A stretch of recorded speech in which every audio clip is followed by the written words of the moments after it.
আজকে রিভিউ হবে হলো গরিবের অ্যাপেল ওয়াচের।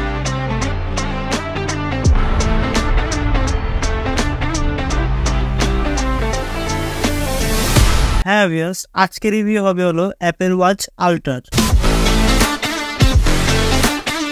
এই ওয়াচে কি আছে এবং কি নেই এই ভিডিওতে আজকে বলবো, এবং এটা প্রাইসও এই ভিডিওতে বলবো। So let's begin.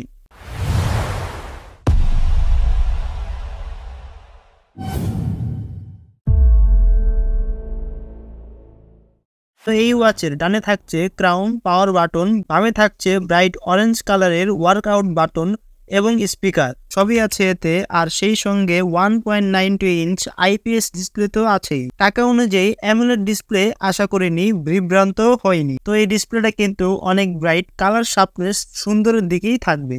সেই সাথে এর টাচ রেসপন্সটাও খুবই ফাস্ট। সচরাচর স্মার্টফোনের এই দিকটাই খারাপ থাকে, তবে এই স্মার্ট ওয়াচটা 8-10টা স্মার্ট ওয়াচ থেকে অনেক ভালোই বলতেন।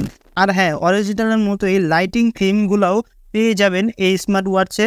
এর সাথে অরিজিনালটার মতো লাল রঙের ওয়াচনেসটাও পেয়ে যাবেন এটাতে, যেটা বেশ ভালোই লাগে।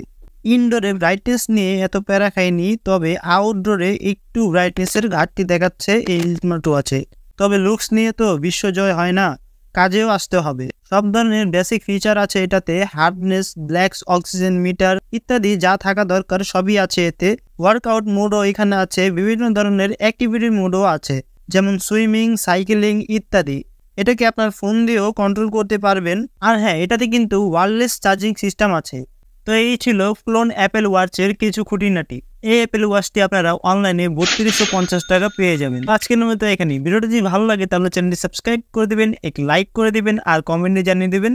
আর নতুন রিভিউ পাওয়ার জন্য আমাদের সাথে থাকবেন। আল্লাহ হাফিজ।